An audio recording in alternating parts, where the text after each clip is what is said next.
నమో శ్రీనివాసాయ నమః. నమో వెంకటేశాయ నమః. అందరికీ నమస్కారం అండి. ప్రతిరోజు మీ రాశి ఫలితాలు తెలుసుకోవడానికి ఇంకా మన ఛానల్ సబ్స్క్రైబ్ చేసుకోకపోతే ప్లీజ్ సబ్స్క్రైబ్ చేసుకోండి. లైక్ చేసి మీ పూర్తి సపోర్ట్ మన శ్రీనివాస ఛానల్కి ఇవ్వండి.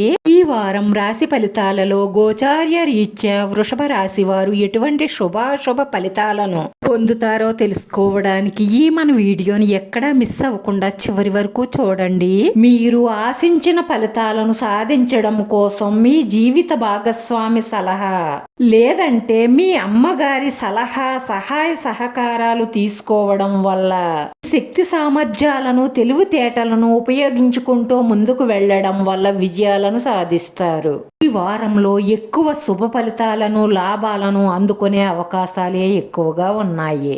ఆర్థికంగా నూతన అవకాశాలను అందుకునే పరిస్థితులు ఏర్పడతాయి. ఆ అవకాశాన్ని సద్వినియోగం చేసుకోండి.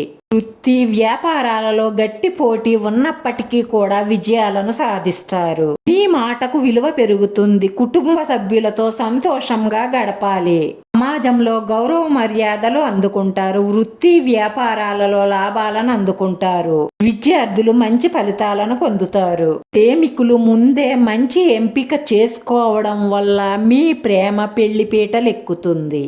ఈ ప్రేమలో నిజాయితీ ఉంటే తప్పకుండా పెద్దలు ఒప్పుకుంటారు. భూ వస్తు వాహన లాభాలు గోచరిస్తున్నాయి. ఈ మాటల వల్ల అపార్థాలు వచ్చే అవకాశాలున్నాయి. జాగ్రత్త.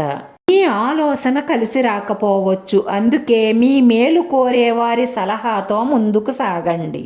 తూచి ఆలోచించి అడుగు వెయ్యకపోతే నష్టపోయే అవకాశాలు ఉన్నాయి. జాగ్రత్త. అవసరమైన ఖర్చుల కోసం అప్పులు చేస్తే తిప్పలు తప్పవు. అప్పు చేసే ముందు అవసరమా కాదా, అది అవసరమైన ఖర్చా కాదా ఆలోచించి అప్పు చెయ్యడం అంటే తప్పు చెయ్యడంతో సమానం. ఎందుకంటే అది మనల్ని ఆర్థికంగా ఎదగకుండా బలహీనుల్ని చేస్తుంది. తప్పనిసరి అయితే తప్ప అప్పు చెయ్యకండి. రాశివారు పరిహారంలో శ్రీరామ రక్ష స్తోత్రం నిత్యం పారాయణం చెయ్యడం వల్ల మీకొచ్చే ఆటంకాలన్నీ తొలగిపోయి మీ మనసులో ఉన్న మంచి సంకల్పాలన్నీ నెరవేరి మానసిక ప్రశాంతత కలుగుతుంది. రాశివారి అదృష్ట సంఖ్య 9. ఈ రాశివారికి కలిసొచ్చే రంగు గోధుమ రంగు. వీడియో నచ్చితే లైక్ చేయండి. మీ లైక్ మాకు ఎంతో విలువైంది. మీరు లైక్ చేయడం వల్ల ఈ వీడియో కొంతమందికి చేరుతుంది. మన శ్రీనివాస ఛానల్ని ఆదరించండి. అందరికీ ధన్యవాదాలండి. నమో వెంకటేశ్వరాయ నమః.